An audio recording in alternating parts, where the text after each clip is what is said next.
اللہ تعالیٰ کی بزرگی، برتری اور شان عظیمی دیکھیں۔ جس گاڑی پہ میں لاہور سے اسلام آباد روانہ ہوا وہ کلر کہار حادثے کا شکار ہو گئی۔ ایک کمسن بچہ جو اپنی والدہ کی گود میں فرنٹ سیٹ پر موجود تھا، وہ اور میں بندہ ناچیز محفوظ رہے۔ ہوا کچھ یوں کہ مجھے ٹیکسلا یونیورسٹی پہنچنا تھا۔ پچھلے ہفتے میں مسلسل گاڑی ڈرائیو کر کر کے تھکاوٹ سے چور تھا۔ خضدار بلوچستان سے کراچی آیا، کراچی سے سکھر ایک رات کا قیام کیا۔ اگلی صبح ظاہر پیر پہنچا، وہاں سے مینگو کا کنٹینر تیار کروا کر اسی دن واپس کراچی گیا۔ ایف ٹی سی میں تجمل زیدی صاحب کے کنٹینر حوالے کیا، کراچی رات گزاری اور اگلی صبح اندرون سندھ گھاڑو چلا گیا۔ وہاں پہ مچھلی فارم کا جائزہ لیا اور بابا فضلو، جس کا اصلی نام فضل دین تھا، اس کے ذمے چند کام لگائے اور صادق آباد روانہ ہو گیا۔ غازی ریسٹورنٹ میں رات قیام کیا، اگلی صبح ملتان آ گیا۔ ملتان میں محترم خالد جمیل سے ملاقات ہوئی۔ انہوں نے فورٹ منرو کا قصد کر رکھا تھا اپنے چائنا سے آئے ہوئے مہمانوں کے لیے۔ ان کے بے حد اصرار پر فورٹ منرو جانا پڑا۔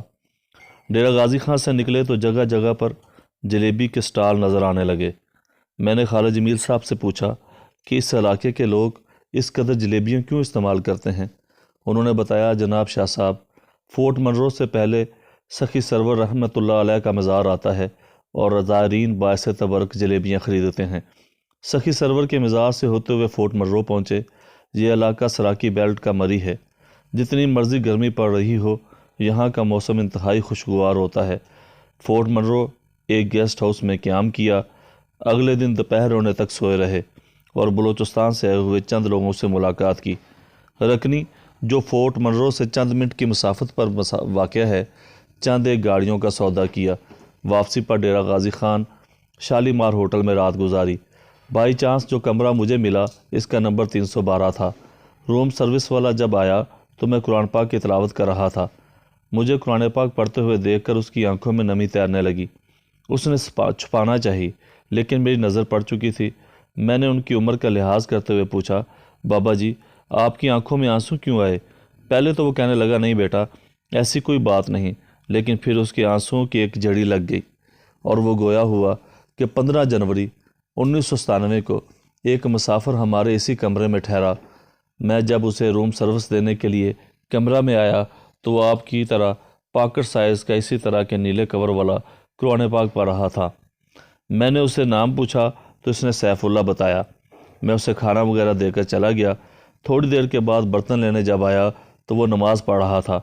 میرے برتن اٹھاتے ہوئے اس نے نماز مکمل کر لی اور میری طرف اتنی پیاری شفقت بھری مسکراہٹ کی نگاہ ڈالی کہ مجھے لگا میرے رستے ہوئے غموں کے ناسور پر کسی نے پھائے رکھ دیے ہوں۔ میں کمرے سے چلا گیا اور جا کر اپنی جگہ پر لیٹ گیا، لیکن بار بار اس کا چہرہ میری آنکھوں کے سامنے آتا رہا۔ مجھے ایسے لگے کہ وہ اس دنیا کا باسی نہیں ہے، وہ بھول کر اس دنیا میں آ گیا ہے۔ اس کی شفقت بھری نگاہ فرشتوں کے دیس کے مقیموں جیسی تھی۔ پھر نہ جانے کب میری آنکھ لگ گئی۔ رات کے تیسرے پہر ہوٹل میں ہلچل شروع ہوئی اور صبح فجر سے پہلے 4 بجے تقریباً ایک شخص کو امریکی کمانڈوز گرفتار کر کے لے گئے۔ اگلے دن پتہ چلا کہ ایک بڑے سیاسی گھر کے فرد نے 35 لاکھ ڈالر لے کر مخبری کی اور وہ سیف اللہ کے نام سے ٹھہرا ہوا دراصل ایمل کانسی تھا۔ بیٹا، آپ یہاں سے چلے جاؤ۔ پتہ نہیں کیوں ایسے لگتا ہے کہ آپ بھی وہیں کے مقیم ہو جس جگہ کو وہ مقیم تھا۔ میں نے کہا، بابا جی، آپ بے فکر ہو کر جائیں، میں دہشت گرد تھوڑا ہوں جسے کمانڈوز پکڑ کر لے جائیں گے۔ بابا چلا کر بولا، وہ دہشت گرد نہیں تھا، وہ دہشت گرد نہیں تھا۔ دہشت گرد ایسے نہیں ہوتے جن کو دیکھ کر سکون میسر آئے، رستے ہوئے غموں کے ناسور پر پھائے محسوس ہوں۔ دہشت گرد بھیانک چہروں والے ہوتے ہیں، ہوس کے پجاری ہوتے ہیں اور وحشت ان کی آنکھوں سے ٹپکتی ہے۔ وہ چلاتا ہوا کمرے سے نکل گیا اور میں سوچ میں پڑ گیا، کہیں ایسا تو نہیں جن کو ہم دہشت گرد سمجھتے ہوں وہ مسیحا ہو اور جسے ہم مسیحا سمجھ رہے ہوں وہ دراصل دہشت گرد ہوں۔ کیا کرائیٹیریا ہے، کون سا ایسا آلہ ہے جس سے معلوم ہو سکے کہ کون غلط اور کون صحیح ہے؟ کیا روم سروس والے بابے کا اندازہ ٹھیک تھا؟ رات قیام کے بعد اگلی صبح لاہور کے لیے روانہ ہوا۔ اب مزید سکت نہیں تھی کہ گاڑی چلاؤں۔ سوچا کہ گاڑی لاہور پارک کرتا ہوں اور خود اسلام آباد روانہ ہو جاتا ہوں۔ نیو خاں والوں نے بلیو پینتھر کے نام سے لگژری سروس کا آغاز کر رکھا تھا، جسے کچھ لوگ چوہا گاڑی بھی کہتے ہیں۔ اس میں 3 لوگ ایک سیٹ پر 4 لائن میں بیٹھتے ہیں اور ایک سیٹ ڈرائیور کے ساتھ ہوتی ہے۔ اپنی گاڑی میں نے لاہور ہوٹل مکلوڈ روڈ کے پارکنگ پلازا میں لگائی۔ میرے دوست سمیع اللہ خان، جن کے والد احسان اللہ خان دبئی میں ایک کنسٹرکشن تعمیراتی فرم عرصہ دراز سے چلا رہے ہیں، انہوں نے مجھے نیو خاں بلیو پینتھر کے اڈے پر ڈراپ کیا۔ گاڑی مقررہ وقت پر روانہ ہو گئی۔ میں ڈرائیور سے پچھلی سیٹ کی کھڑکی والی سائڈ پر بیٹھا تھا۔ راستے میں میرے ساتھ بیٹھے ہوئے آدمی نے گفتگو شروع کی۔ وہ تبلیغی جماعت ریمنڈ سے منسلک تھا اور طویل عرصہ سے بیرون ملک تبلیغ کے سلسلہ میں رہ چکا تھا۔ تبلیغ اسلام کے نتائج اور فوائد سے آگاہ کر رہا تھا کہ اچانک چپ کر گیا۔ میں نے باہر ونڈو سے دیکھا تو کلر کہار کی پہاڑیاں دکھائی دیں۔ اس کے بعد اس تبلیغی جماعت والے کو دیکھا تو اس کی گردن لڑک رہی تھی۔ میں نے سمجھا سو گیا ہے۔ تھوڑے لمحات گزرے، تبلیغی جماعت والے آدمی کے ساتھ بیٹھے ہوئے آدمی کا بھی وہی حال ہو گیا۔ میں پیچھے مڑ کر دیکھا تو پچھلی سیٹ کے 3 افراد کا بھی وہی حال۔ اب میری گھبراہٹ میں اضافہ ہوا۔ پچھلی سیٹ سے پچھلی سیٹ والے، بلکہ آخری سیٹ تک یہی حالت تھی۔ میں انتہائی خوف کے عالم میں ڈرائیور کو اطلاع کرنے کے لیے آگے بڑھا۔ کیا دیکھتا ہوں کہ ڈرائیور کی گردن بھی ایک جانب لڑک رہی ہے۔ فرنٹ سیٹ پر بیٹھی خاتون کی حالت بھی ان سب سے مختلف نہ تھی۔ واحد فرنٹ سیٹ پر بیٹھی خاتون کی گود میں موجود بچہ کھیل رہا تھا۔ اتنی دیر میں چڑھائی چڑھتا ہوا ایک ٹرک ایکسل ٹوٹنے پر یا کسی اور خرابی کے پیش نظر بے قابو ہو گیا اور لڑکھتا ہوا آ کر ایک دھماکے سی آواز سے بلیو پینتھر سے آ ٹکرایا اور میں اس حادثے کی وجہ سے بے ہوش ہو گیا۔ جب مجھے ہوش آیا تو میں ایک ہسپتال کی وارڈ میں موجود تھا۔ ڈاکٹر حضرات نے بتایا کہ حادثہ اتنا شدید تھا کہ آپ اور ایک بچے کے علاوہ سب کی ڈیتھ ہو گئی۔ میں آج تک یہ بات سمجھنے سے قاصر ہوں کہ وہ تمام لوگ ڈرائیور سمیت حادثے سے پہلے ہی اپنے خالق حقیقی کے پاس پہنچ چکے تھے۔ کیا مالک ارض و سما ان تمام احباب کو اس حادثے کی تکالیف سے بچانا چاہتا تھا یا پھر مجھ گنہگار کو کچھ دکھانا چاہتا تھا؟ میں ایک طویل عرصے سے ایسے افراد کے زیر اثر رہا ہوں جو اس کائنات کو ایک حادثہ کی وجہ سے بننے کا عقیدہ رکھتے ہیں۔ پھر یہ سب کیا تھا؟ وہ افراد جو میرے ساتھ محو سفر تھے، وہ حادثے سے پہلے کیوں مر گئے؟ ابھی اس الجھن کی گتھی نہ سلجھی تھی کہ ایک اور واقعہ پیش آ گیا۔ میں تقریباً 1 ہفتہ ہسپتال رہنے کے بعد وہاں سے ڈسچارج ہو گیا۔ ہسپتال میں داخل 1 ہفتے کی کسی کو کوئی خبر نہیں۔ زندگی ہی ایسی گزری جیسے کوئی مہمہ ہو جو حل ہی نہیں ہوا آج تک۔ سرزد ہم سے بے ادبی تو وحشت میں بھی کم ہوئی سرزد ہم سے بے ادبی تو وحشت میں بھی کم ہی ہوئی۔ کوسوں اس کی اور گئے اور سجدہ ہر گام کیا کوسوں اس کی اور گئے اور سجدہ ہر گام کیا، لیکن اس کے باوجود روز اس شہر میں ایک حکم نیا ہوتا ہے۔ کچھ سمجھ میں نہیں آتا کیا ہوتا ہے، اور اپنی حالت اس شعر سے مختلف نہیں۔ ارادے باندھتا ہوں، سوچتا ہوں، توڑ دیتا ہوں، کہیں ایسا نہ ہو جائے، کہیں ایسا نہ ہو جائے۔ ہسپتال سے نکل کر رابطہ کیا ٹیکسلا یونیورسٹی میں۔ جس لڑکے کو ملنے کے لیے میں لاہور سے نکلا تھا تو راستے میں حادثہ پیش آ گیا۔ وہاں سے پتہ چلا کہ وہ لڑکا 2 دن پہلے ہی اپنے گاؤں روانہ ہو گیا ہے۔ کوشش سے بس ہزار کے بعد ایک لڑکا اس کے گاؤں کا مل گیا، لیکن اگلے دن اس کا پیپر تھا جس کی وجہ سے وہ میرے ساتھ روانہ نہ ہو سکا۔ اس لڑکے کا نام زریاب خان تھا، جس کو ملنے کے لیے میں کراچی سے ٹیکسلا یونیورسٹی پہنچا۔ مجھے ایک گولڈن نمبر کے اصول کے لیے ایبٹ آباد کال کے دوران پتہ چلا کہ زریاب خان کے پاس ہاتھ کی لکھائی سے لکھا ہوا قدیم زمانے کا قرآن پاک موجود ہے۔ جتنی رقم میں میجر اعظم کو گولڈن نمبر کے اصول کے لیے دے رہا تھا، اس سے تھوڑی زیادہ رقم خرچ کر کے میں اس نادر قرآنی نسخہ کو حاصل کر سکتا تھا۔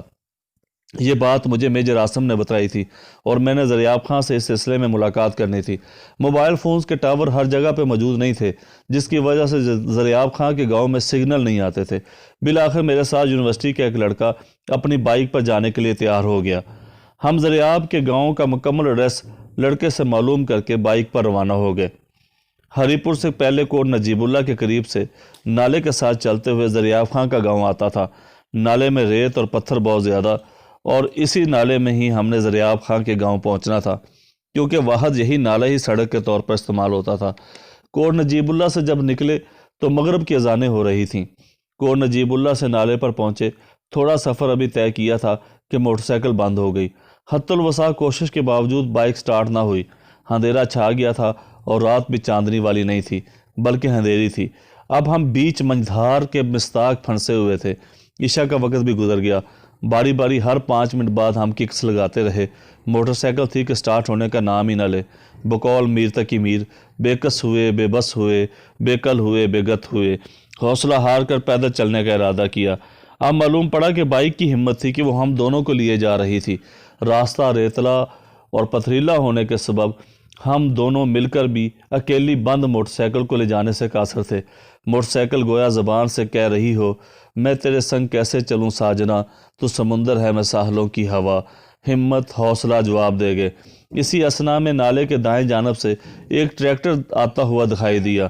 اس کی لائٹ سیدھی ہماری جانب ہی تھی۔ عموماً اس علاقے میں اس طرح کی سواری کا تصور بھی نہیں کیا جا سکتا، وہ بھی گھپ اندھیرے میں۔ رات کے اس پہر ٹریکٹر نالے کے کنارے پر آ کر کھڑا ہو گیا اور ڈرائیور ہمارے پاس آیا اور پوچھنے لگا کیا مسئلہ ہے۔ ہم نے ساری روداد ٹریکٹر والے کو آگاہ کیا۔ وہ کہنے لگا ضرور اس کے پلگ کا مسئلہ ہے، میرے ساتھ آؤ، میرے پاس پلگ موجود ہیں، اس میں سے کوئی آپ کے کام کا نکل آئے گا۔ ہم نے موٹر سائیکل اٹھا کر نالے سے نکالی اور اس کے ساتھ چل پڑے۔ پاس ایک کمرہ تھا جو ٹیوبل کی بیس اور موٹر کو موسم کے بے رحم تھپیڑوں سے محفوظ رکھنے کے لیے بنایا گیا تھا۔ ٹیوبل چل رہا تھا۔ مجھے بہت سالوں سے ڈائری لکھنے کی عادت ہے۔ حادثے کے دوران باقی سامان تو نہ جانے کس کس کے ہاتھ لگا، اس پر پھر کسی تحریر میں ذکر کروں گا۔ البتہ میری ڈائری، موبائل فونز اور ATM کارڈ محفوظ رہے۔ میری روزانہ کی روٹین بنی ہوئی ہے کہ میں رات سونے سے پہلے دن بھر کا احتساب بھی کرتا ہوں اور پورے دن کا نچوڑ ڈائری پر تحریر بھی کرتا ہوں۔ اس حوالے سے ڈائری میرے پاس تھی۔ ٹیکسلا یونیورسٹی کا لڑکا ٹریکٹر سوار کے ساتھ کمرے میں پلگ کے اصول کے لیے چلا گیا اور میں ٹیوبل کے حوض کی چاردیواری پر بیٹھ کر وضو بنانے لگا۔ ڈائری جو ہمہ وقت میرے ساتھ ہوتی ہے وہ میں نے ٹیوبل کے نل کو تھامنے والے سیمنٹ کے بلاک، جس کے درمیان ٹیوبل کا نل تھا اور اوپر والی سیمنٹ کے بلاک کی سائیڈ چبوترا نما تھی، رکھ دی۔ وضو کے بعد مجھے ڈائری اٹھانے کا خیال ہی نہ رہا۔ وجہ یہ تھی کہ میرے وضو کے دوران 2 یا 3 دفعہ ٹریکٹر سوار نے آواز دی کہ سر جی چائے تیار ہے، اندر آ کر چائے پی لیں۔ میں بس اسی جلدی میں وضو کر کے اٹھا اور اندر چلا گیا۔ اندر کے ماحول سے قارئین کو آگاہ کرتا جاؤں۔ ایک ننگی بجلی کی تار کے ساتھ کنڈی ڈال کر ہیٹر چل رہا تھا۔ ہیٹر پر پڑی ہوئی سلور کی کتیلی جیسے برسوں پرانی ہو اور اس میں ابالے کھاتی چائے، چینی کی پھولدار پیالیاں جن کے کنارے خستہ حالی کا نمونہ، ایک جانب لکڑی کا منہ کھلا صندوق جو پلگوں سے بڑھا ہوا، دوسری جانب ٹیوبل کا پائپ جو بور میں جا رہا تھا۔ وہ ایک کنواں نما گڑھے میں 20 سے 25 فٹ سطح زمین کے نیچے ایک موٹر جو مسلسل پانی نکالنے کے لیے چل رہی تھی۔ دیواروں پر مختلف کیلوں پر گول ربڑ کے سوراخوں والے پہیے لٹک رہے تھے۔ ایک اور جانب کسی، کدال اور لوہے کی ایک چادر۔ کمرے کا ماحول تسماتی اور ڈرونا سا تھا، لیکن ٹریکٹر سوار کا رویہ انتہائی مشفق، انتہائی ملنسار اور انتہائی کریمی والا تھا۔ چائے پینے کے بعد ایسا لگا جیسے ساری تھکاوٹ رفو چکر ہو گئی۔ چائے پینے کے بعد لکڑی کے صندوق سے پلگ نکال کر ٹریکٹر سوار باہر گیا اور کہنے لگا آؤ چابی مجھے دو اور اپنے سفر پر روانہ ہو جاؤ۔ رات کے 9:45 ہو رہے تھے۔ ہم باہر آئے۔ ٹیکسلا یونیورسٹی کے طالب علم نے کک لگائی اور موٹر سائیکل سٹارٹ ہو گئی۔ بری اور بھلی سب گزر جائے گی، یہ کشتی یوں ہی پار اتر جائے گی۔ نالے تک وہ ٹریکٹر سوار ساتھ آیا اور جب بائک کو نالے میں اتار کر ہم چلنے لگے تو وہ ٹریکٹر سوار کہنے لگا اگر مناسب سمجھو تو میں آپ کو زریاب خاں کے گھر چھوڑ آتا ہوں، مجھے راستے کا علم بھی ہے، دوسرا اگلا راستہ پچھلے راستے سے زیادہ دشوار گزار ہے۔ ہم نے کہا ٹھیک ہے، مگر 3 لوگ اس بائک پر کیسے سوار ہوں گے؟ دوسری بات، ٹریکٹر کون لے کر جائے گا؟ ٹریکٹر سوار نے کہا اس کی فکر نہ کریں، کوئی اور لے جائے گا، میں نے پوچھا کیا آپ کے علاوہ اور بھی لوگ موجود ہیں؟ وہ مسکرا کر بولا بہت ہیں۔ اس نے ٹیکساس یونیورسٹی کے اسٹوڈنٹ کو کہا کہ بائک مجھے چلانے دو، آپ پیچھے چلے جاؤ۔ اب میں درمیان میں بیٹھا تھا۔ ٹریکٹر سوار نے کہا وہ دیکھو ٹریکٹر کو کوئی اور میرا ہم جنس لے کر جا رہا ہے۔ میں نے دیکھا تو ٹریکٹر واپس جا رہا تھا۔ تھوڑی دیر نالے میں چلنے کے بعد ایک پگڈنڈی پر سے ہوتے ہوئے چند مکانوں سے بنے ہوئے خوبصورت گاؤں پہنچے۔ اب ٹریکٹر سوار نے کہا یہ میرا گھر ہے۔ ایک ویران مکان پر بائک کو بریک لگاتے ہوئے روک دیا۔ کہنے لگا یہ سامنے والی گلی میں تیسرا مکان دائیں جانب والا زریاب خان کا ہے۔ میرے گھر آپ اگر رہنا چاہو تو میں حاضر ہوں۔ میرا نام ارجش عباس ہے۔ کوئی کام ہو تو ضرور یاد کیجیے گا۔ وہ اتر گیا اور ٹیکساس یونیورسٹی کا طالب علم جو زریاب خان کا اچھا دوست اور کلاس فیلو بھی تھا دوبارہ سے بائک چلانے لگا۔ زریاب کے گھر کا دروازہ بلیک کلر کا پھاٹک نما تھا۔ دروازے کے اندر کسی نے پوچھا کون ہے؟ زریاب خان کے دوست نے اپنا مکمل تعارف کروایا۔ چند لمحوں کے بعد زریاب خان نے دروازہ کھولا، بائک اندر کرنے کو کہا اور گھر کے برآمدے میں بائک کھڑی کر کے صحن کے بائیں جانب بنائی ہوئی بیٹھک میں چلنے کو کہا۔ رات آدھی سے زیادہ بیت گئی لیکن باتیں ختم نہ ہوئیں۔ ارجش عباس کے متعلق بھی بتایا لیکن زریاب خان اس کو جانتا نہیں تھا۔ اب جب زریاب سے ساری بات ہو گئی تو وہ اٹھ کر ہمارے ساتھ سونے والے کمرے میں چلا گیا۔ وہاں پر حسب معمول جب دن بھر کی ڈائری لکھنے کی باری آئی تو یاد آیا ڈائری تو ٹیوبویل کے نل کو تھامنے والے سیمنٹ کے بلاک پر رہ گئی ہے۔ کچھ دیر بستر پر لیٹے سوچتا رہا، پھر تھکاوٹ سے چور ہونے کی وجہ سے جلدی نیند نے آ لیا۔ زریاب خان نے بہترین سونے کے لیے بستر اور رضائیاں چارپائیوں پر لگا رکھی تھیں۔ نماز فجر کے وقت آنکھ کھلی۔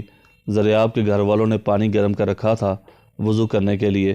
نماز سے فارغ ہو کر سب دوبارہ رضائیوں میں گھس گئے اور دن چڑھے ناشتے کے لیے جگایا گیا۔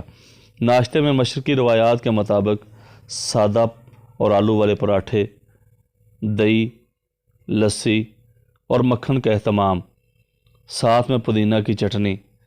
اسی طرح مغربی روایات کو مد نظر رکھتے ہوئے omelette, bread, half fried egg, انڈے، جیم اور کافی کے مگ۔ ہزارہ، سرحد اور کشمیر کے بارڈر پر ہونے کے ناطے خشک میوہ جات کا حلوہ۔ بھرپور ناشتے کے بعد قرآن پاک کا نسخہ دیکھا۔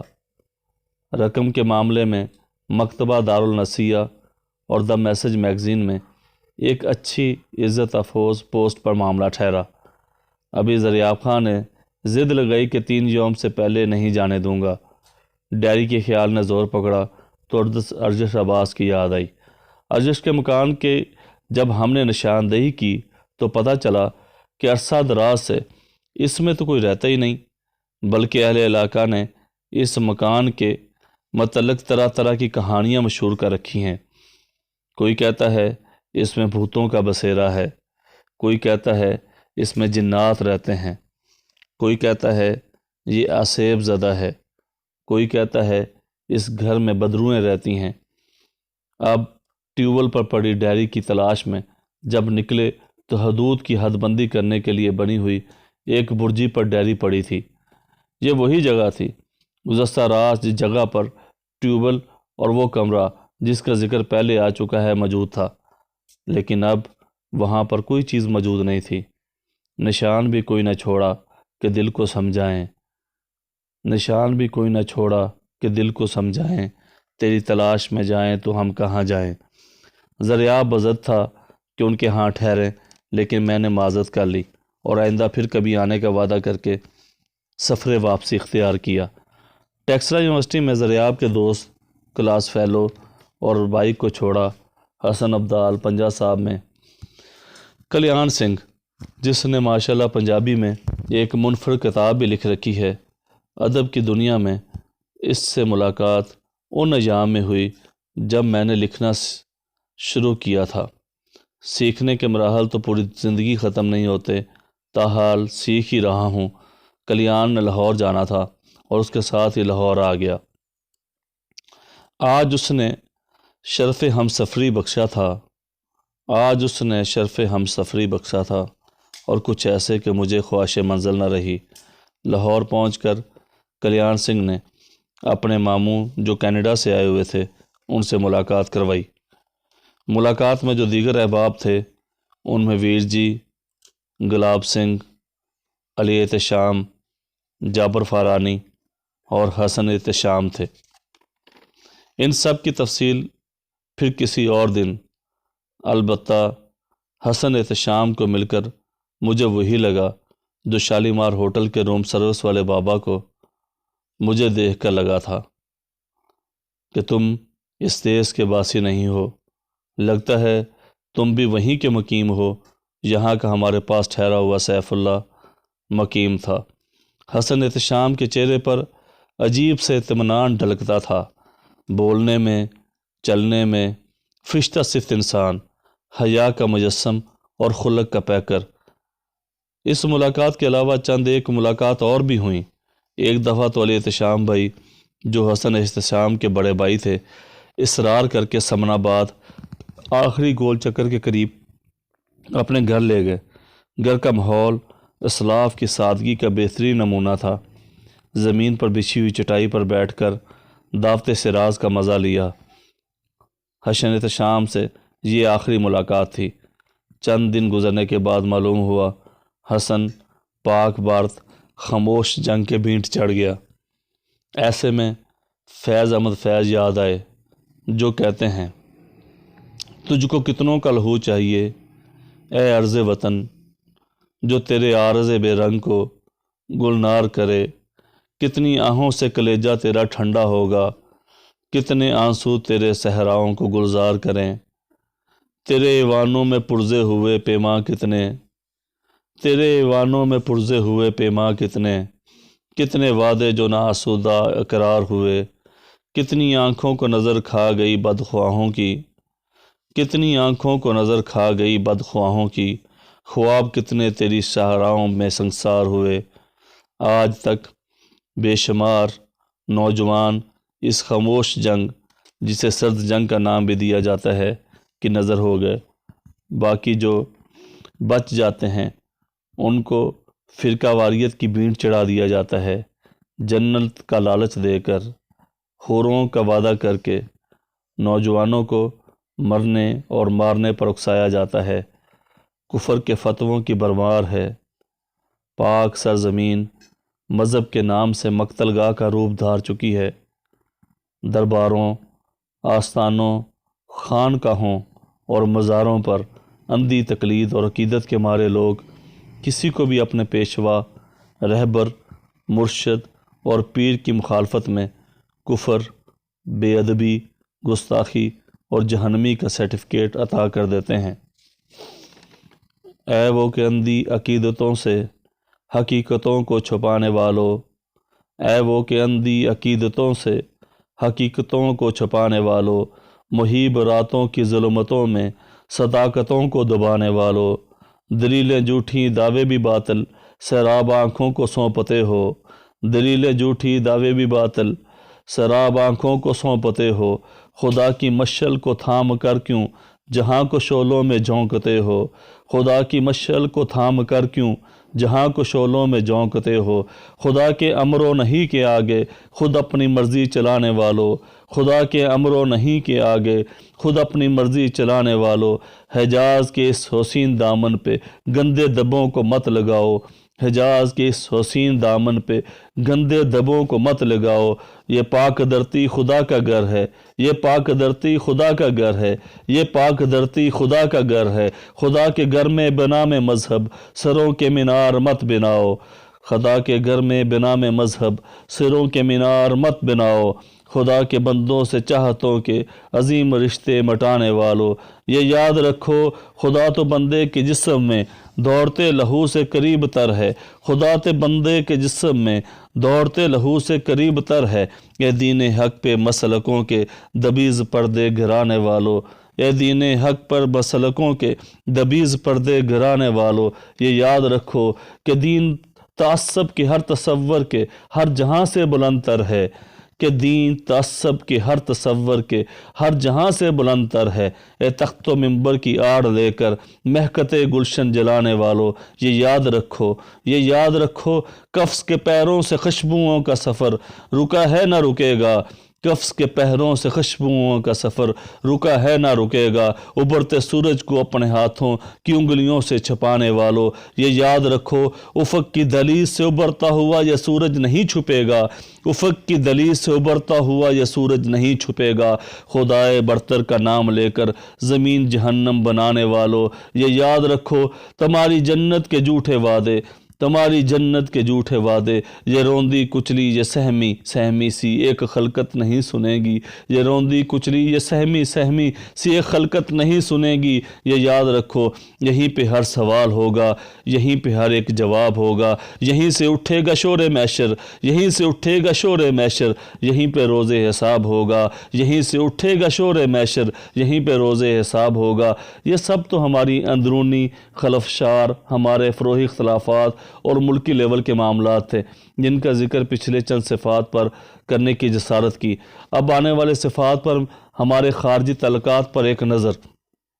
عرصہ دراز سے ہم اس بلاک سے وابستہ رہے جنہوں نے ہمیشہ ہمیں دھوکے میں رکھا۔ کبھی ان کے بحری بیڑے اتنی تاخیر کا شکار ہوئے کہ 4 اشرے گزر جانے پر بھی نہ پہنچ سکے۔ 40 سال ہمارے کچھ دوستوں کی نظر میں انسان آدمی کو نبوت کے مقام پر پہنچانے کے لیے کافی ہوتے ہیں، لیکن وہ دوستی جس کو 40 سال سے زیادہ عرصہ گزرنے کے باوجود استقامت اور بھروسے کا مقام حاصل نہ ہو سکا۔ میں اس دوستی کے متعلق جب بھی قومی جریدے، بین الاقوامی اخبار پڑھے تو ایک ہی جملہ 100 سے زیادہ مرتبہ پڑھنا نصیب ہوا کہ ہمارے تعلقات تاریخ کے نازک موڑ پر ہیں۔ عرصہ 40 سال میں 100 مقام اگر ایسے آئے ہیں کہ ہمارے دوست امریکہ کے ساتھ وہ انتہا لیول کی بد اعتمادی کی نظر ہوئے، تو پھر کاہے کی دوستی، کاہے کا رشتہ اور کاہے کے تعلقات؟ تم تکلف کو بھی اخلاص سمجھتے ہو فراز؟ دوست ہوتا نہیں ہر ہاتھ ملانے والا۔ بہت سے لوگ امریکہ بہادر کے خلاف لکھنے بولنے سے ڈرتے ہیں۔ خوف کا یہ عالم ہے، اگر کوئی یہ سچ قلم کے نوک پر لانے کی صحیح کرتا ہے یا اپنی زبان پہ لانے کی کوشش کرتا ہے تو ایسے شخص کو اسی کے دوست خیر خواہی کا کہہ کر امریکہ مخالف لکھنے سے یا بولنے سے روک دیتے ہیں۔ بصورت دیگر اس لکھنے والے رائٹر سے ہر طرح کے سماجی روابط کاٹ لیے جاتے ہیں۔ مجھے ایسے میں سید صغیر صفی یاد آئے۔ کیا خوبصورت انداز ہے، کہاں خطائیں ہوئی ہیں ہم سے، ہمیں تو کچھ بھی خبر نہیں ہے، مقام کیسا یہ آ گیا ہے، کسی دوا میں اثر نہیں ہے، کوئی بصر بھی نہیں ہے محفوظ، مسندوں پہ ہے جب سے قاتل، کسی کی دستار چھن گئی ہے، کسی کے سانے پہ سر نہیں ہے، ہمیں خبر ہے ہمارے ہاتھوں پہ دنیا بیعت نہیں کرے گی، مگر ہم بھی ہیں حسینی سید، ہمیں یزیدیوں کا ڈر نہیں ہے۔ امریکہ کے دور معیار پر اب تو کسی کو بھی شک نہیں۔ پاکستان میں جب بھی ترقیاتی پروجیکٹ شروع ہوتے ہیں جن سے پاکستانیوں کی تقدیر بدلنے جانے کا عندیہ ملتا ہے تو فی الفور ایک اعلیٰ سطحی وفد ہمارے حریف ملک انڈیا کی طرف ہمارا کولیشن پارٹنر امریکہ بہادر روانہ کر دیتا ہے، جس کی وجہ سے پاکستان پر شدید دباؤ بھرنا شروع ہو جاتا ہے۔ یہ ایک ایسا دوست ہے جس کو اپنے دوست کی ترقی کسی بھی حال میں قابل قبول نہیں۔ ایک اور ستم ظریفی یہ ہے کہ دوستی اور دشمنی کا معیار بھی یک طرفہ پالیسیوں سے معرض وجود میں آتا ہے۔ ہمارے اشخاص اور ان کی شخصیتوں میں زمین آسمان کا فرق ہے۔ ایسے ہی باقی کے تمام معاملات میں بھی یہ گیپ کبھی ختم نہیں ہوتا۔ پھر ایسے تو پروان نہیں چڑھتی دوستی۔ مجھے چند سال پہلے محترم جاوید چودھری کا کالم پڑھنے کا اتفاق ہوا جو اتنا فصیح، اتنا جامع اور اتنا منفرد میرے اس موضوع سے مطابقت رکھتا ہے کہ میں اپنی کلپنگ سیکشن سے ہو بہو نقل کر رہا ہوں۔ آپ اسے غور سے پڑھیں اور پھر دیکھیں ہمارے اس دوست کے سامنے ہماری کیا حیثیت ہے۔ وہ ایک محض صحافی تھا، ان 2,42,014 صحافیوں میں سے ایک معمولی صحافی جو اس وقت دنیا کے 180 ممالک میں بکھرے پڑے ہیں۔ اس کی تعلیم بھی کوئی خاص نہیں تھی، ایک معمولی سی یونیورسٹی کا گریجویٹ جسے بے روزگاری اور ایڈونچر صحافت کے جوہر میں بہا کے لے آیا۔ اس کے معلومات، اس کی معاملہ فہمی بھی قابل ذکر چیز نہیں تھی۔ وہ ہر بارے شخص کو طالب اور ہر پرسرار شخصیت کو ملا عمر سمجھتا تھا۔ اس کا آئی کیو لیول، اس کے حالات کو سمجھنے کی صلاحیت بھی انتہائی پست تھی۔ وہ اسامہ بن لادن کو تارک روڈ کے پلازوں اور فیصل کالونی کی تنگ و تاریک گلیوں میں تلاش کر رہا تھا۔ ہاں البتہ اگر اس میں خوبی تھی تو بس اس کا نام ڈینیل پرل تھا اور وہ امریکی تھا، لہٰذا جب وہ اغوا ہوا تو پوری دنیا میں آگ لگ گئی۔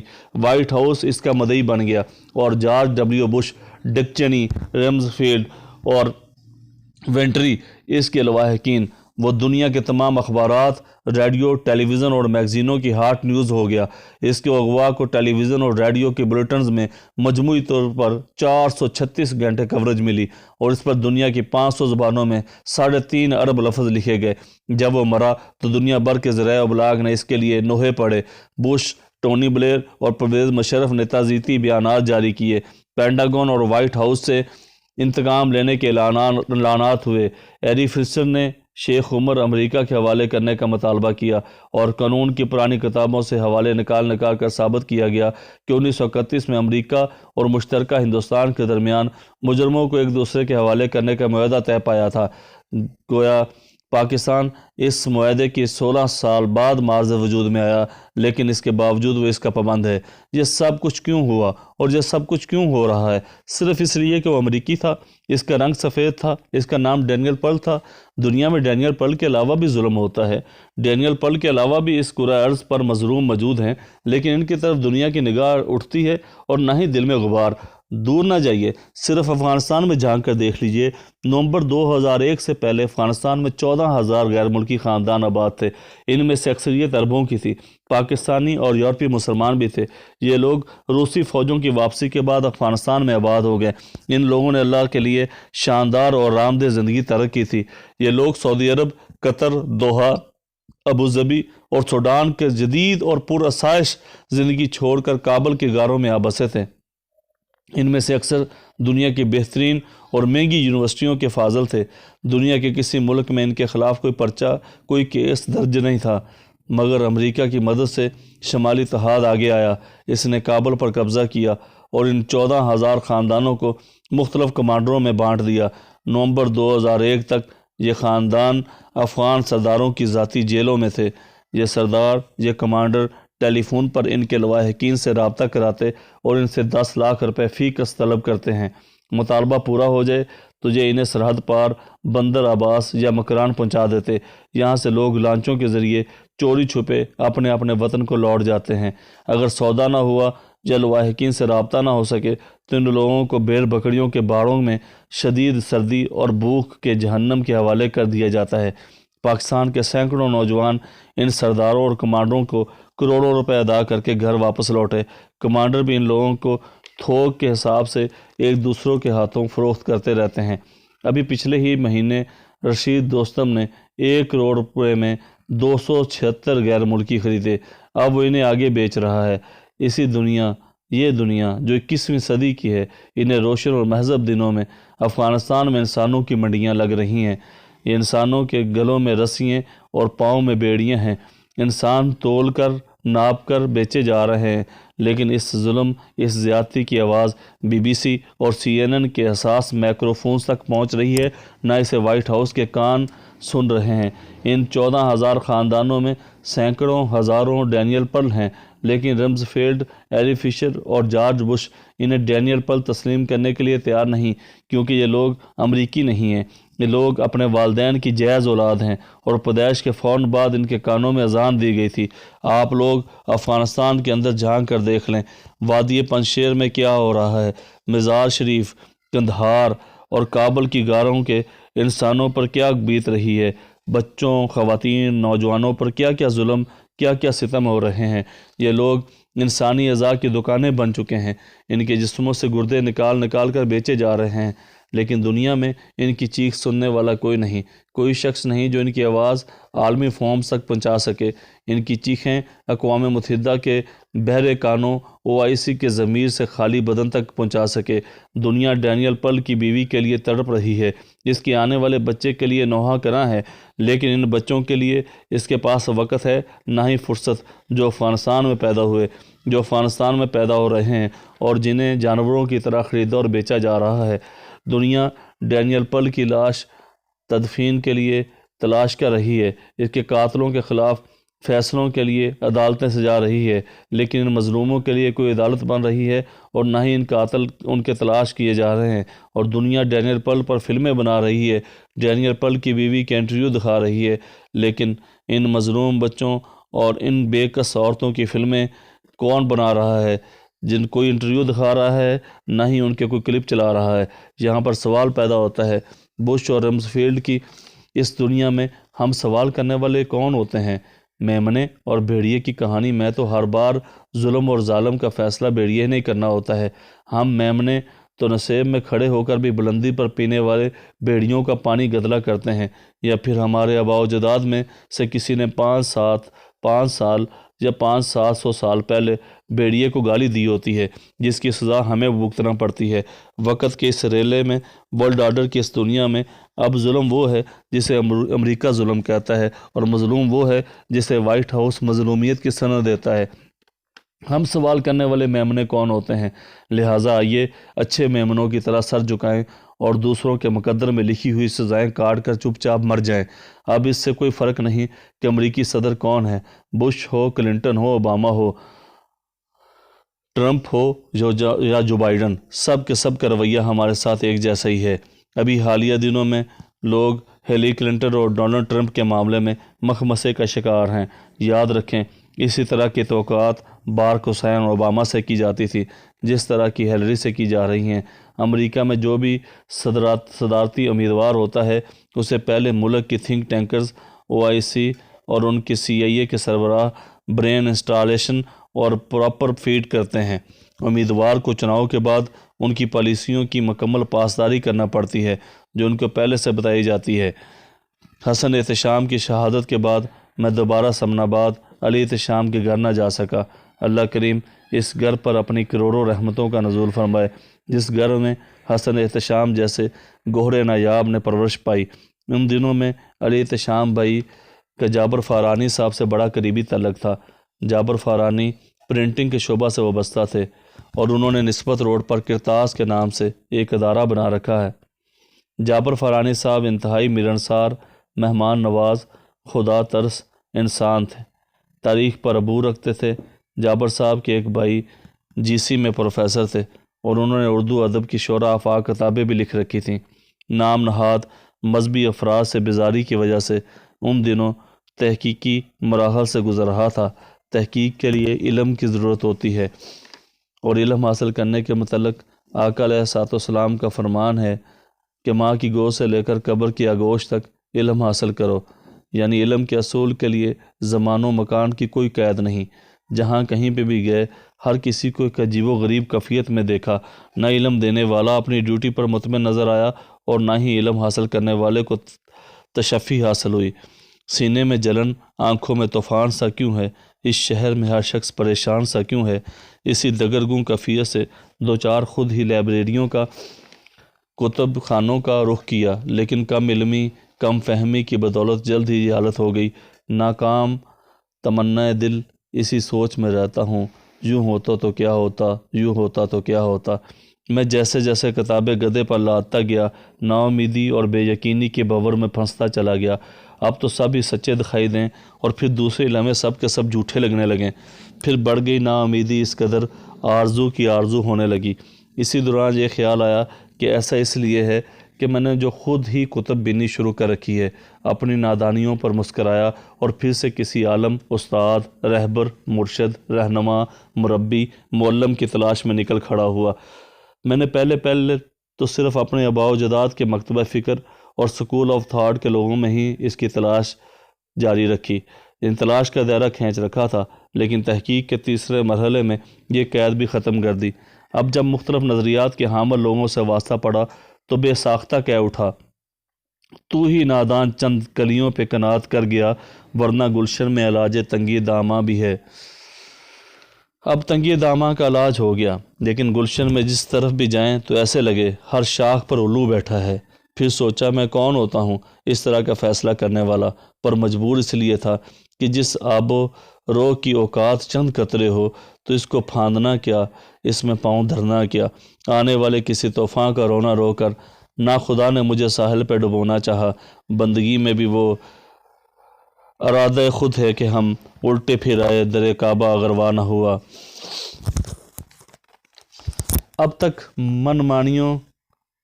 تک جن لوگوں سے واسطہ پڑا، اگر لکھنا چاہوں تو ایک لمبی لسٹ تیار ہو سکتی ہے۔ چند قابل ذکر لوگوں کے نام لکھ رہا ہوں جن سے اس متذبذب کیفیت میں رہنمائی چاہی: پروفیسر فیض الوحید صاحب، پروفیسر عبد الرحمن مکی صاحب، ماسٹر امین صاحب، پروفیسر ظفر اقبال صاحب، حافظ عبد المنان نور پوری صاحب، حافظ محمد یحییٰ عزیز میر محمدی صاحب، عبداللہ خالد، حافظ عبدالسلام بٹوی صاحب، حافظ عبدالحنان لالہ صحرائی، جہانگیر صاحب، حافظ اسماعیل اسد صاحب، حافظ عبداللہ امجد چھتوی صاحب، جوید صاحب، حافظ محمد اسماعیل میر محمدی، قاری محمد اسماعیل صاحب، قاری ظفر اللہ صاحب، انصر صاحب، قاری محمد ادریس، ماسٹر بشیر احمد بٹی، احسان الحق شہباز صاحب، رفیق طاہر صاحب، عبدالسمیع اعظم صاحب، حافظ محمد امین صاحب، ابو عبدالوہاب انجم صاحب،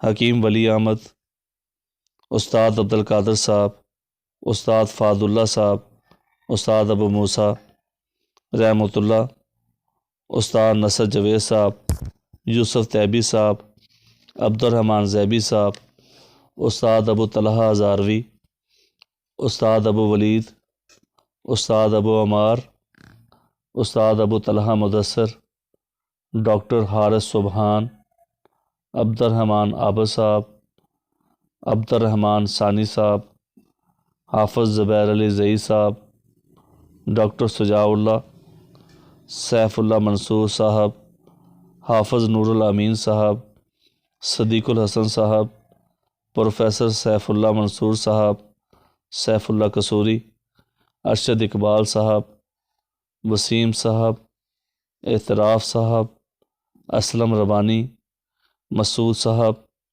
اشتیاق شاہ صاحب، عامر اقبال صاحب، ناصر ڈوگر، طاہر صاحب، پیر کرم علی شاہ صاحب، میاں مظفر صاحب، عدیل صاحب، جمشید شاہ صاحب، کرنل شامل، حافظ عبدالقادر آزاد، اجمل قادری صاحب، حافظ مسعود عالم صاحب، صادق علی شاہ صاحب، مبشر روانی صاحب، کرنل خالد آزاد صاحب، بریگیڈیئر امتیاز صاحب، ایڈمرل جنرل جوید اقبال صاحب، احسان اللہ بٹالوی صاحب، میجر قمر سلیم صاحب، کیپٹن غلام مرتضیٰ چوہان صاحب، امان اللہ صاحب، حافظ امیر صاحب، عبد المنان صاحب، ڈاکٹر عبد القدیر صاحب اور وہ دیگر تمام احباب جن سے مجھے اس راہ میں ایک حرف بھی سیکھنے کے موقع نصیب ہوئے۔ راہ حق کی تلاش میں جن لوگوں سے بھی ملاقات ہوئی وہ نئے افکار اور پرانے خیالات کا ایک مجموعہ تھے۔ ان سے تعلیم پانے کے بعد میری حالت اس سے مختلف نہ تھی۔ چھیڑ مت قصہ قدیم و جدید، چھیڑ مت قصہ قدیم و جدید، میں پرانا بھی ہوں نیا بھی ہوں۔ میں اپنے آپ کو جتنا سمیٹتا تھا اتنا ہی بکھر جاتا تھا، جتنا سنورتا تھا اتنا ہی بگڑ جاتا تھا، جتنا بگڑتا تھا اتنا ہی اپنے آپ کو سنورتا محسوس کرتا تھا۔ ایک عجب خمار نسات میرے جسم و جاں میں اتر گیا، میں سمٹ کے اور بکھر گیا، میں بگڑ کے اور سنور گیا۔ تیری ایک نگاہ کا اثر تھا، اثر میں بگولا بن کے جو دہشت میں کبھی رقص کرتا ادھر گیا، کبھی خاک اڑاتا ادھر گیا۔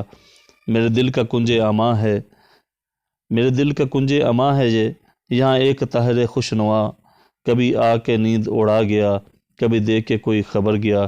جس بات پر بھی تمام کے تمام لوگ متفق نظر آئے وہ واحد موقف امام مہدی علیہ السلام کی شخصیت ذات اقدس کے آنے کے متعلق تھا۔ فرق یہ تھا کہ کچھ کا کہنا تھا کہ ان کی پیدائش ہونی ہے اور کچھ کا کہنا تھا کہ ان کی پیدائش ہو چکی ہے۔ غیبت صغریٰ اور غیبت کبریٰ والے بھی اپنے اپنے دلائل پر بضد۔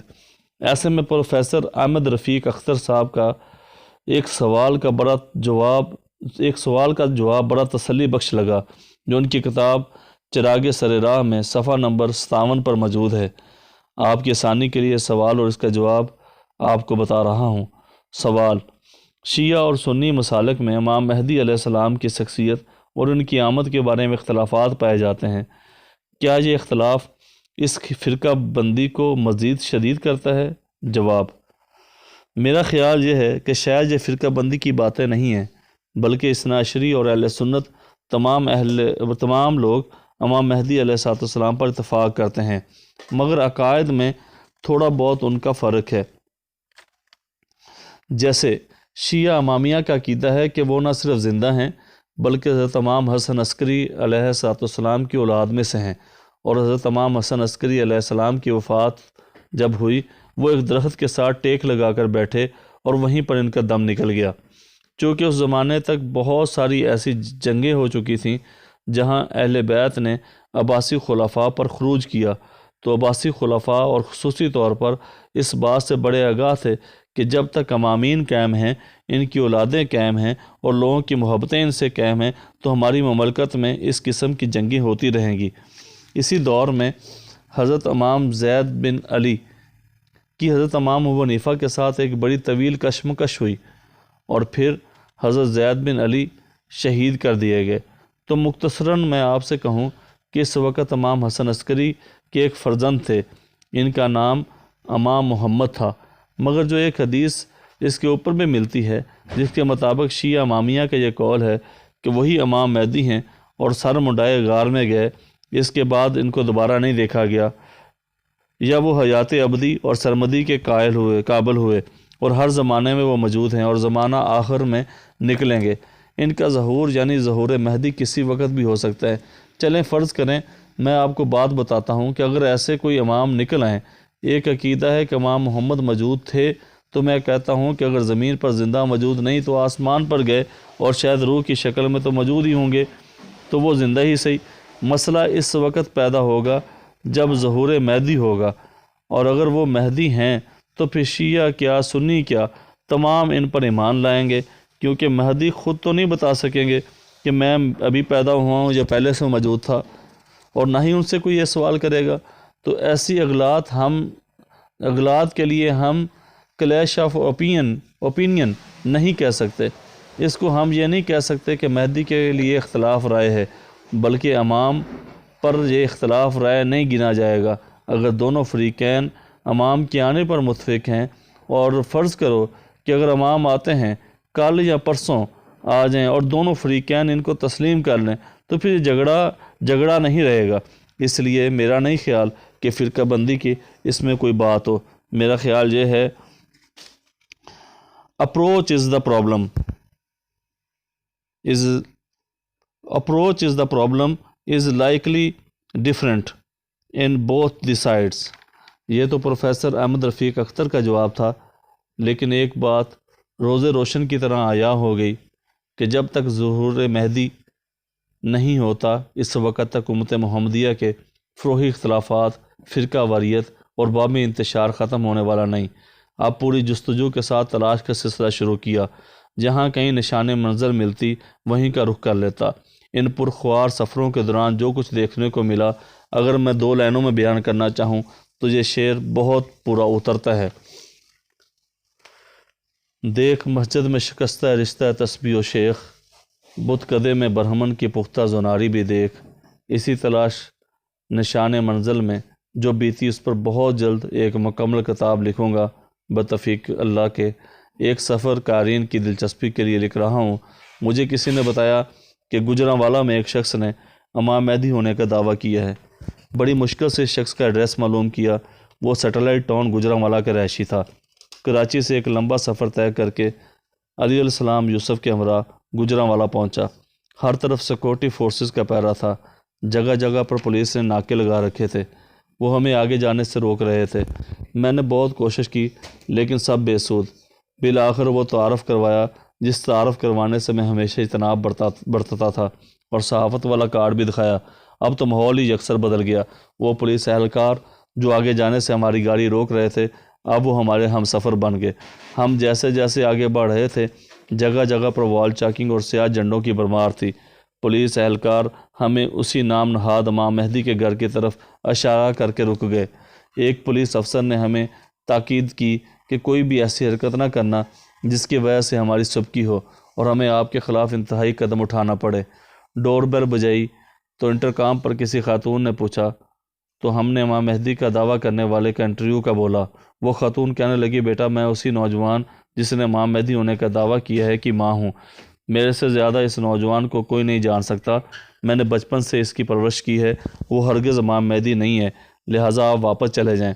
میں نے اصرار کیا، ماں جی ہم کراچی سے ایک طویل سفر طے کر کے پہنچے ہیں، لہٰذا ہمیں لازمی اسے ملنا ہے۔ کافی دیر تک وہ ہمارے ساتھ بحث کرتی رہی۔ آخر کار میں نے ہر طرح کی گارنٹی دی کہ ہم کسی قسم کا کوئی نقصان نہیں کریں گے۔ اسی خاتون خانہ نے مطمئن ہونے کے بعد مجھ سے کہا، اپنی دادی جان کا نام بتائیں، پھر میں ڈرائنگ روم کا دروازہ کھول دوں گی اور آپ اس نوجوان جس نے ماں مہدی ہونے کا دعویٰ کیا ہے سے ملاقات کر لینا۔ لیکن ایک بات یاد رکھنا، میرے بیٹے نے 1 سال پہلے سے بولنا چھوڑ رکھا ہے۔ میں نے کہا، ماں جی پھر آپ بات چیت کیسے ہو سکے گی؟ اس خاتون نے کہا، وہ طریقہ آپ کو وہ نوجوان خود ہی بتا دے گا۔ آپ اپنی دادی محترمہ کا نام بتائیں۔ میں نے حیرانگی کا اظہار کرتے ہوئے کہا کہ بھلے دادی اماں کا نام سے اس نوجوان کی والدہ کو کیا سروکار؟ مسئلہ تو یہ تھا کہ ہم نے اتنا طویل سفر کراچی سے گجرانوالہ کا اس نام نہاد ماں مہدی کو ملنے کے لیے کیا تھا، اور ہم کسی بھی حال میں اسے ملے بغیر واپس نہیں جانا چاہتے تھے۔ لہٰذا میں نے اس خاتون کو دادی جان کا نام بتا دیا۔ تھوڑی دیر انٹرکام پر خاموشی رہی، پھر اس نے کہا، انتظار فرمائیں، میں کسی کو بھیجتی ہوں، وہ دروازہ کھول دے گا۔ چند سیکنڈ گزرنے کے بعد ہماری بائیں جانب موجود دروازہ کھلا اور ایک چھوٹے سے بچے نے ہمیں اندر بیٹھنے کا بولا۔ وہ بچہ غالباً کوئی گھریلو ملازم تھا۔ وہی بچہ ہمارے لیے چائے اور خشک میوہ کی ٹرے لے کر آیا۔ چائے پینے کے دوران اسی کمرے کا جائزہ لیا تو حیران اور ششدر رہ گیا۔ چھت پر نقش و نگار جو کیے گئے تھے ان پر پورا نظام شمسی، گلیکسیز اور سیاروں کا نقشہ، دیواروں پر مختلف قسم کی تلواریں، خنجر، شطرول کرنے والی مشین، آرے، کلہاڑیاں اور پوسٹر جن پر مختلف اسلحے کی تصاویر تھیں۔ کمرہ کارپیٹڈ تھا، اعلیٰ اقسام کے لیدر کے صوفے، عالی شان کرٹن جو ونڈوز اور دروازوں کو، ڈائننگ ٹیبل والے حصے کو مہمان خانے سے جدا کرنے کے لیے لٹک رہے تھے۔ چائے پینے کے بعد تقریباً 15 منٹ گزر گئے۔ برتن بھی وہ بچہ واپس لے جا چکا تھا جب گھر کے باقی حصے کو مہمان خانے سے ملانے والے دروازے کے کھلنے کی آواز آئی اور پردے کے پیچھے سے ایک انتہائی حسین و جمیل نوجوان سفید لباس میں ملبوس، کندھوں پر کالے رنگ کی چادر اور ہاتھ میں عصا لیے ہوئے داخل ہوا۔ جیسے ہی وہ ہمارے پاس آیا اس نے ٹھک ٹھک کرتے ہوئے 3 بار عصا زمین پر مارا اور ہمارے پاس ہی پڑے ہوئے سنگل صوفے پر بیٹھ گیا۔ میں نے السلام علیکم ورحمۃ اللہ وبرکاتہ کہتے ہوئے مسافے کے لیے ہاتھ بڑھایا۔ اس نے ہاتھ ملانے کی بجائے ایک سلیٹ جتنا وائٹ بورڈ کا ٹکڑا نکالا اور مارکر سے لکھا، وعلیکم السلام۔ بہت سی باتیں ہوتی رہیں۔ باتوں کے دوران جب میں نے نام پوچھا تو اس نے وائٹ بورڈ پر مارکر سے لکھا، ایاز فیصل۔ میں نے ماں مہدی والی حدیث جس میں ان کا نام محمد بتایا گیا ہے بیان کی تو وہ مسکرا کر لکھنے لگا وائٹ بورڈ پر کہ وہ ماں مہدی کے صفاتی ناموں میں سے ایک نام ہے، ذاتی نام کے متعلق نہیں۔ میں اس کی بات سے اور اس عجیب جواب سے مطمئن نہ ہوا۔ وہ وائٹ بورڈ پر آقا علیہ الصلوۃ والسلام کا جب بھی نام لکھتا تھا تو وہ صلی اللہ علیہ وآلہ وسلم کے بجائے سواد لکھتا تھا۔ میں نے کہا، آپ نے کب کا بولنا چھوڑا ہوا ہے؟ کہنے لگا، 1 سال سے زیادہ عرصہ ہو گیا ہے۔ میں نے کہا، آپ بول کے درود تو پڑھتے نہیں، لکھتے ہوئے بھی صرف سواد لکھتے ہو، کم از کم صلی اللہ علیہ وآلہ وسلم پورا لکھ تو لیا کرو۔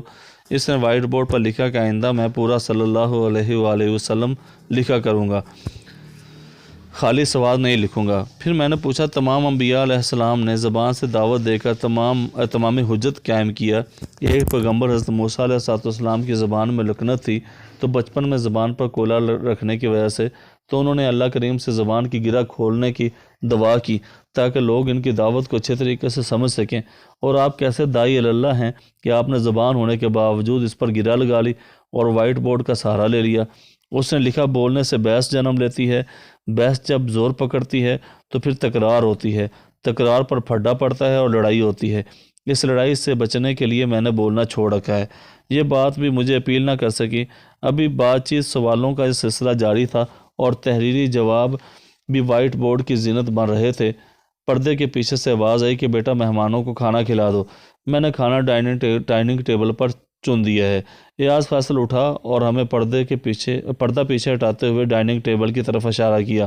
کھانے میں مٹن، گوشت اور مرغ پلاؤ تھا۔ میں نے جان بوجھ کر کہا کہ میں گوشت نہیں کھاتا، حالانکہ میں تو گوشت چھوڑتا ہی نہیں ہوں۔ وہ لکھنے لگا، آپ کیوں نہیں گوشت کھاتے؟ میں نے کہا، کھاتا ضرور ہوں مگر جب تک کنفرم نہ ہو کہ ذبح کرنے والے نے تکبیر پڑھی ہے کہ نہیں، میں گوشت نہیں کھاتا۔ اس نے لکھا وائٹ بورڈ پر کہ میں آئندہ اس بات پر احتیاط کروں گا۔ پھر اس نے لکھا کہ کوئی اور چیز آپ کے لیے منگواؤں؟ میں نے منع کر دیا۔ اس دوران پاس ہی کسی مسجد میں اذان ہو گئی۔ میں نے چترول والی مشین کے متعلق پوچھا تو اس نے لکھا کہ جب میری حکومت قائم ہو جائے گی تو جو لوگ میرا انکار کریں گے ان کو اس مشین کے سامنے باندھ دیا جائے گا اور اس کے بعد الیکٹرک چترول شروع ہو جائے گی۔ پھر ریاض فیصل نے لکھا نماز پڑھنے کے لیے چلیں۔ میں نے کہا کہاں جانا ہے؟ تو جواب میں غالباً جامع مسجد فتح کا لکھا یا مجھے یاد نہیں۔ میں نے پوچھا نماز کی امامت کون کروائے گا؟ تو اس نے لکھا امام مسجد۔ میں نے پوچھا امامت آپ کیوں نہیں کرواتے؟ تو وہ لکھنے لگا کہ ویسے ہی۔ میں نے پوچھا امامت والے آپ کو امام مہدی مانتے ہیں، تسلیم کرتے ہیں؟ ایاز فیصل لکھنے لگا نہیں۔ میں نے کہا ایاز آپ امام مہدی نہیں ہو، جس امام مہدی کو ہم جانتے ہیں وہاں تو اگر عیسیٰ علیہ السلام بھی آ جائیں تو امامت امام مہدی علیہ السلام ہی کریں گے۔ آپ صلی اللہ علیہ وآلہ وسلم لکھنے پر اپنا موقف میرے کہنے پر بدلا، گوشت کے ذبح کے معاملے میں اطاعت کا بولا، نماز کی امامت کے متعلق بھی اپنے نام کے متعلق بھی آپ نے مجھے مطمئن نہ کر سکے۔ اس کے بعد اس کا ہمارے ساتھ جو معاملہ تھا وہ یکسر تبدیل ہو گیا۔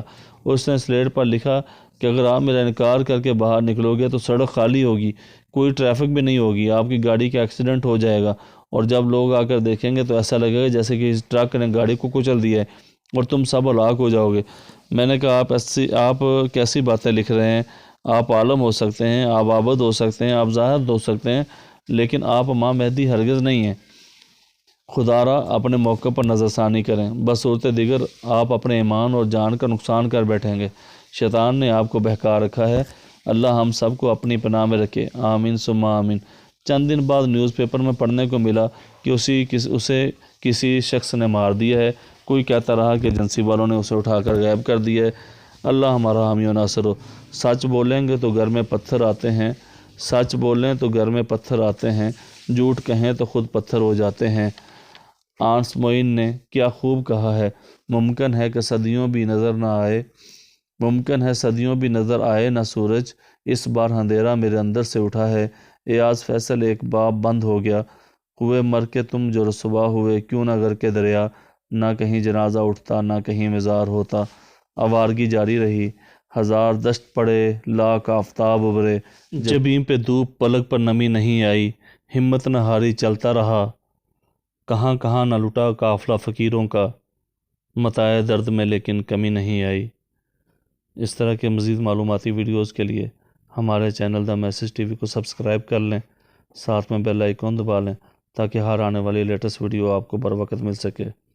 اپنے میزبان خالد بخاری کو اجازت دیں، ملتے ہیں ایک نئے ویڈیو میں، تب تک اللہ نگہبان، فی امان اللہ، السلام علیکم ورحمۃ اللہ۔